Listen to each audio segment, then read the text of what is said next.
kulanti habboon daawadayaal halkani waa Garaad TV waad uga barateen wararkii ugu dambeeyay ee geyga Soomaalida iyo caalamka oo dhan qodobadaan idiin soo gudbin doonana waxaa kamid ah madaxweynaha Soomaaliya iyo ra'iisul wasaaraha Itoobiya oo khadka telefoonka uga wada hadlay talaabo wada jira oo ay ku dhaqaaqayaan labada dal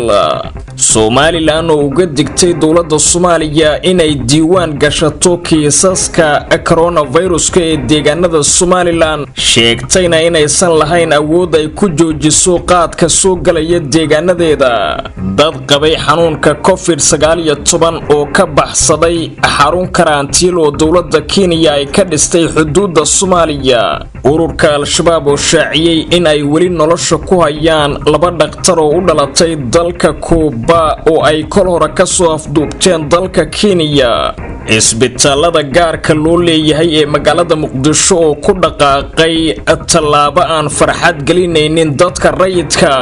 ciidamada ammaanka ee Somaliland oo magaalada Burca ku qabtay xubno looga shakiyay inay ka tirsan yihiin ururka al-shabaab akhbaraadka dibadda aad ku daawan doontaan wararka Garaad TV-na waxaa kamid ah dawladda Turkiga oo gudaha Liibiya ku burburisay gaadiid dagaal oo ay lahayd dawladda isku tagga Imaaraadka Carabta iyo hay'adda lacagta adduunka oo ku dhawaaqday in lacagaha deynta laga cafiyay 25 wadan si ay ula tacaalaan COVID-19 qodobadaas iyo kuwa kale ayaad ku daawan doontaan wararka Garaad TV oo diyaar garooba saaxiibayaal iyagoo faahfaahsan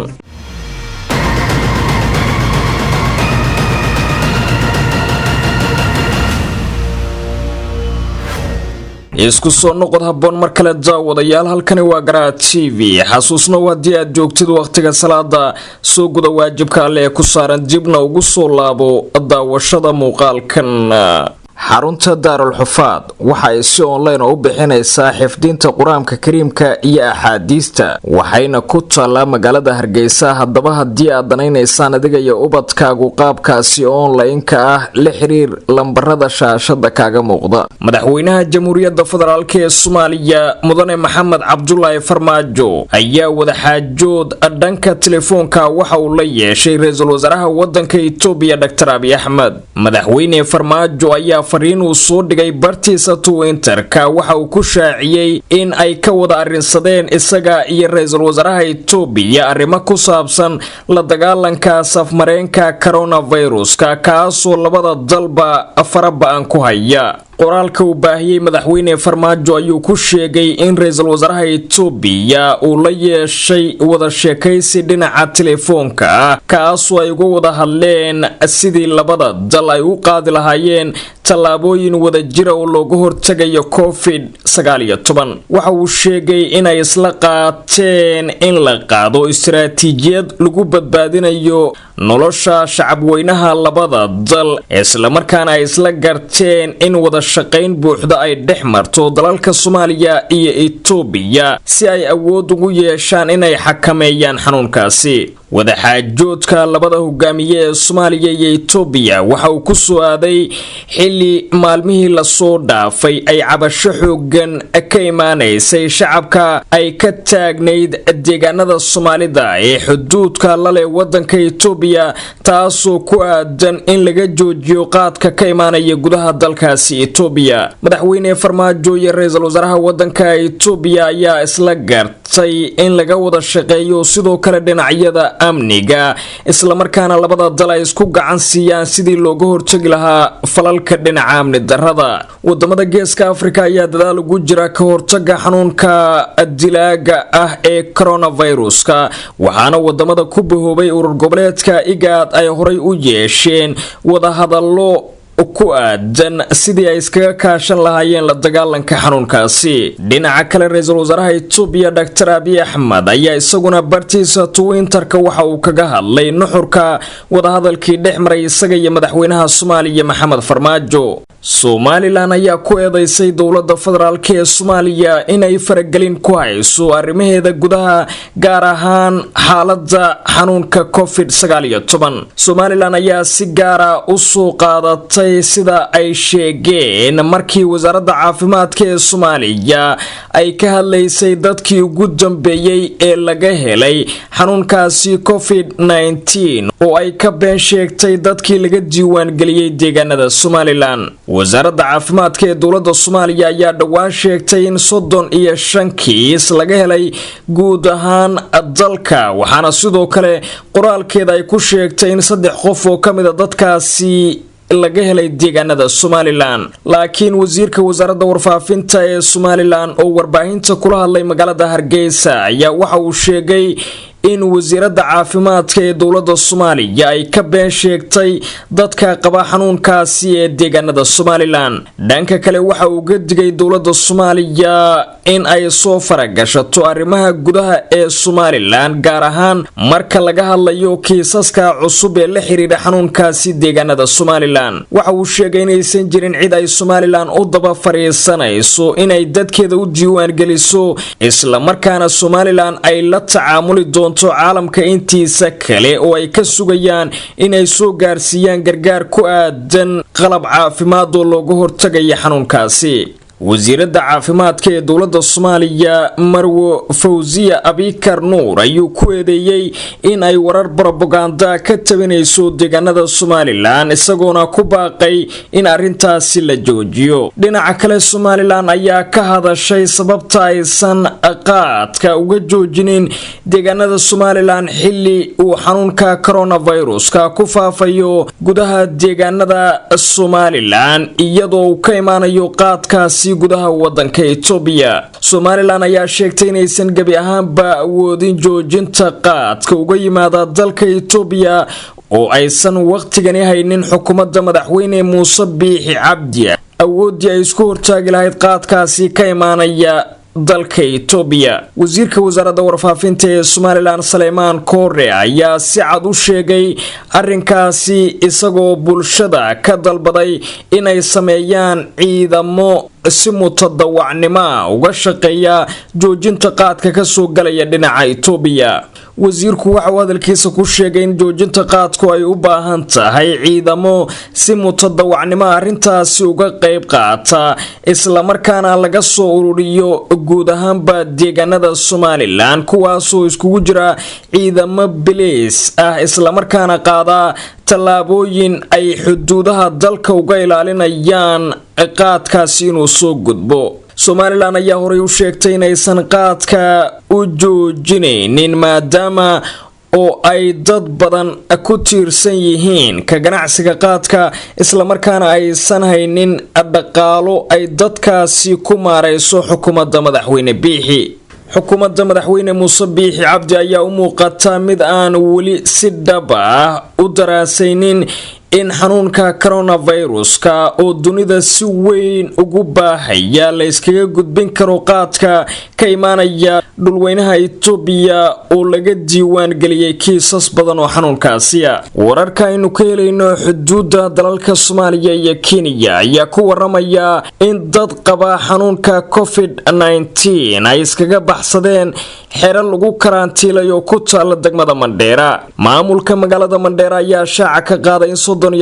qof oo ka safray magaalada Nairobi laguna karantiilay xarun ku taala ceel waaqay iskaga baxsadeen. dadkan ayaa baxsaday waxaana laga waayay xeradii ay ku jireen sida wararku ay sheegayaan. dadkan lagu karantiilay magaalada xuduudda ah ee ceel waaq ayaa looga shaki qabay inay qabaan fayraska corona, lamana oga sababta rasmiga ah ee ka dambeysay inay baxsadaan. warqad ka soo baxday agaasinka fulinta ee Mandheera Axmed Sheikh ayaa loo gudbiyay Cabdixakiim Adubad, taasoo dadka baxsadana lagu eedeynayay qolyaha maamulka ka hayay. sidoo kale warqada ayaa lagu sheegay in dadkaasi baxsaday ay ka dambeeyeen booliiska dalka Kenya. dadka karantiilka ka baxsaday ayaa laga qabqabtay basaskii ay raaceen, waxaana wararku ay sheegayaan inay u soo dhuunteen dhinaca magaalada Nairobi si ay meelo kale ugu sii noolaadaan. warqadani ka soo baxday gobolka Mandheera ayaa lagu dhaliilay saraakiisha amniga ee Kenya ee jooga xuduudka Soomaaliya iyo Kenya,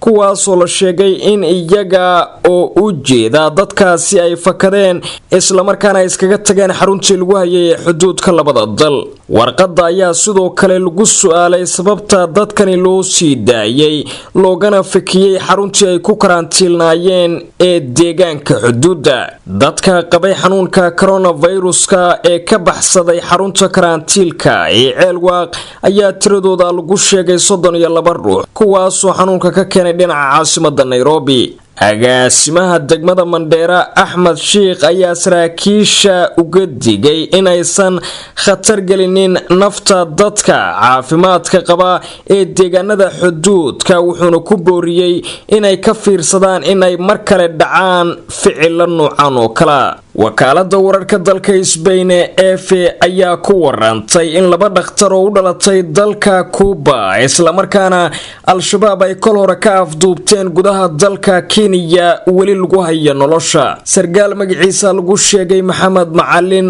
oo al-shabaab u qaabilsan canshuur ururinta deegaanada ay al-shabaab ka maamulaan bartamaha iyo koonfurta Soomaaliya oo ay wakaalada wararka Spain soo xigatay ayaa u sheegay in 2 dhakhtar loola macaamilo sidii maxaabiis ama la haystayaal dagaal. sargaalka ayaa intaasi ku daray in dalka Cuba ay u aqoonsan yihiin cadowga islaamka islamarkaana ay Itoobiya ku taageereen dagaalkii ay ciidanka Soomaalida la galeen sanadkii 1977 ilaa 78. taasi waxay aad u adkaynaysaa kiiskooda labadaasi dhakhtar oo ma ahan mid rayid, ayuu hadalkiisa ku daray sargaalkan ay soo xigatay wakaalada wararka ee Spain. waxa uu intaasi ku daray in ay 2 dhakhtar ee u dhalatay dalka Cuba ay haatan daaweyn iyo tababar siiyaan dhaqaatiirta ka tirsan xogaga ururka al-shabaab islamarkaana ay ilaalo ka hayaan ciidanka khaaska ah ee xarakada. si kastaba ha ahaatee ma jiraan warar ka madax bannaan warbixintan ay baahisay wakaalada wararka Spain ee EFE kana diyaarisay 2 dhakhtar ee u dhalatay dalka Cuba oo muddo haatan laga joogo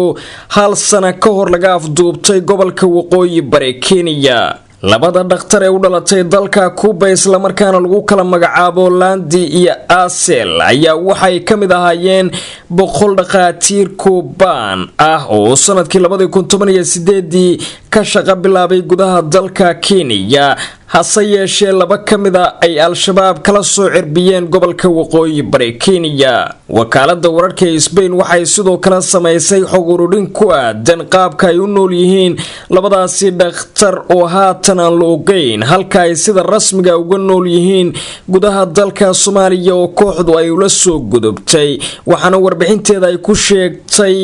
in dhaqaatiirtaasi ay xitaa adeegyo u fuliyaan xogaga shabaab. sargaalkan ayaan hadalkiisa lagu cadayn in shabaabku ay doonayaan madax furasho ay ka qaataan 2 dhakhtar ee u dhalatay dowladda Cuba, iyadoo dhowr jeer dowladda dalkaasi ay sheegtay inay la socoto xaaladda ay ku sugan yihiin dhaqaatiirta u dhalatay dalkeeda islamarkaana Kenya iyo Soomaaliya ay ka kaashan doonto soo dayntooda. wararka laga helay magaalada Muqdisho ee xarunta wadanka Soomaaliyana waxay ku waramayaan in inta badan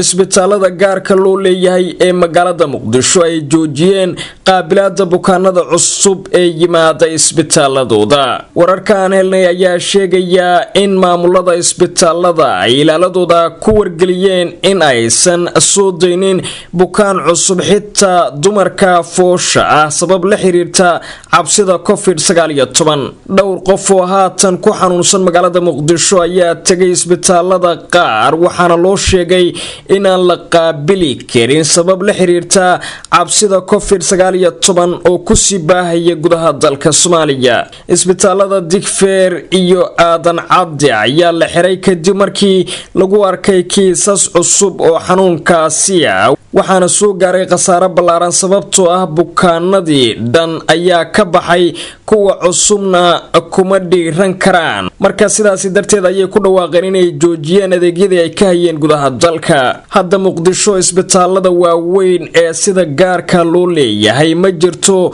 bukaano cusub oo ay qaabilayaan, waxaana arrintaasi ay halis ku tahay caafimaadka dadweynaha ku dhaqan caasimadda. qaar ka mid a dadka xanuunsan ee loo diiday daryeelka ayaa haatan lagu daweynayaa xaafadooda kadib markii loo keenay dhakhaatiir ay qaraabo yihiin waxaana dowladda loogu baaqay inay arrintaasi wax un ka tiraahdo. dowladda Soomaaliya ayaa sheegtay in 60 qof uu ku dhacay COVID-19 gudaha dalka iyadoo tirada ay hal mar laba jibaarantay waxaana arrintaasi ay abuurtay cabsi ku aadan in xanuunku ku faafayo gudaha dalka. ciidamada ammaanka ee Somaliland ayaa magaalada Burco ee gobolka Togdheer ku qabtay 3 nin oo looga shakiyay inay ka tirsan yihiin xogaga shabaab. ciidamada sida gaarka u tababaran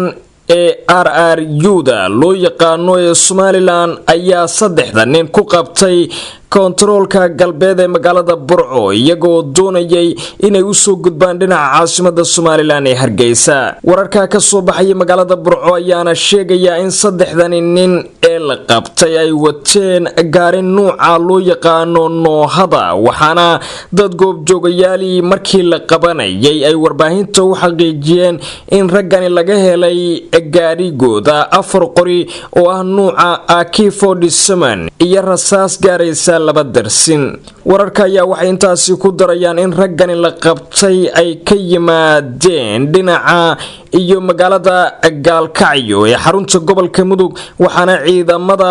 RRU-da ee gacanta ku dhigay ay ka soo gudbeen magaalada Hargeysa ee caasimadda Somaliland. lama garanayo qorshaha ay raggani wateen iyo waliba micnaha ay u siteen hubkani laga helay gaarigii ay wateen mana jiro ilaa haatan wax hadal oo ka soo baxay laamaha ammaanka iyo xukuumadda madaxweyne Biixi kaasoo si faahfaahsan looga hadlayo ujeedada shakhsiyaadkan ay qabteen ciidamada ammaanka ee Somaliland. wararka ayaa intaasi ku daraya in dad rayidii ay ku wargeliyeen ciidamada ammaanka ee Somaliland dadkaasi hubaysan ee u soo gudbaya dhinaca caasimadda sidaas darteedna lagu qabtay kontaroolka galbeed ee magaalada Burco. waa tahay saaxiibayaal wararka muuqaal baahiyaha Garaad TV ayaad la socotaan haatan akhbaaraadka dibadda. dagaalo qaraar ayaa lagu soo waramayaa inay ka dhaceen deegaano ku xeeran magaalada Tripoli ee caasimadda wadanka Liibiya kuwaasi oo u dhaxeeya dhinacyada isku haya talada wadanka Liibiya isla markaana ay quwadaha shisheeye gacanta kula jiraan. ciidanka militariga dowladda Turkiga ee ku sugan gudaha Liibiya ayaa la sheegay inay gulufkoodii ugu ballaarnaa tan iyo markii ay galeen gudaha Liibiya inay ku qaadeen ciidanka Generaal Khalifa Haftar oo taageero ballaaran isaguna ka helaya dowladda isku tagga Imaaraadka Carabta. diyaaradaha iswada ee dowladda Turkiga ayaa la sheegay inay burburiyeen gaadiid dagaal oo ay leedahay dowladda isku tagga Imaaraadka Carabta isla markaana ay dhawaan maraakiibta dagaalka ku geysay xeebaha Liibiya. wakaalada wararka Turkiga ee Anadolu oo soo xiganaysa saraakiil safka hore kaga jira dagaalka ayaa baahisay in jab xoogan la soo gaarsiiyay ciidamada Generaal Khalifa Haftar iyadoo guul aan la qarin karin ay gaareen ciidamada fadhigoodu yahay magaalada Tripoli ee qaramada midoobay ay qoonsan tahay iyo kuwa Turkida. ciidamada dowladda Turkiga ayaa xoreeyay 3 magaalo oo isha aad loogu hayay kuwaasi oo kala Zawiya, Sabrata iyo Sarman. dagaalka ugu qaraar ayaa ka dhacay deegaanka Sabrata kaasoo ay fooda isku dareen ciidanka generaalka baxsadka ah ee Khalifa Haftar iyo sidoo kale ciidamada fadhigoodu yahay magaalada Tripoli. militariga Turkiga ayaa si carale markii dambe u galay dagaalka iyagoo diyaaradaha droniska iyo gantaalo culus ku weeraray goobihii ay ku sugnaayeen. afayeen u hadlay ciidanka fadhigoodu yahay magaalada Tripoli ee dowladda qaramada midoobay ayaa sheegay in tani ay ka dhigan tahay guushii ugu ballaarnayd ee u soo hoyata dowladda Liibiya. hay'adda lacagta adduunka ee International Monetary Fund ee magaceeda loo soo gaabiyo IMF ayaa ogolaatay in deynta laga cafiyo 25 dal si looga caawiyo wax ka qabashada saameynta musiibada uu dhaliyay xanuunka COVID-19. Kristalina Georgieva maareeyaha hay'adda lacagta adduunka ee IMF ayaa war-saxaafadeed ku sheegtay tallaabadani ay ku caawinayso wadamada faqiirka si ay u helaan dhaqaale ay markaasi iskaga difaacaan COVID-19. qoraalkeeda ayay ku sheegtay inay ku faraxsan tahay inay sheegto in guddiga fulinta uu ansixiyey gargaarka degdega ah ee deynta 25 wadan oo xubno ka ah hay-adda lacagta adduunka kuwaasoo hoos imaanaya hay-adda IMF. dalalka laga cafinayo lacagta hay-addu ay ku dhawaaqday waxaa ka mid ah dalalka Afghanistan, Burkina Faso, Chad, Comoros, Jamhuuriyadda Dimuqraadiga ee Congo, Gambia, Guinea Bissau, Madagascar, Malawi, Mali, Zimbabwe, Nepal, Niger, Rwanda iyo dalal kale kuwaasoo la doonayo inay helaan dhaqaalaha ka hortagga ee xanuunkaasi. wararkii ugu dambeeyay ee Soomaalida iyo caalamkana waa intaas. tan iyo kulan dambe nabaday.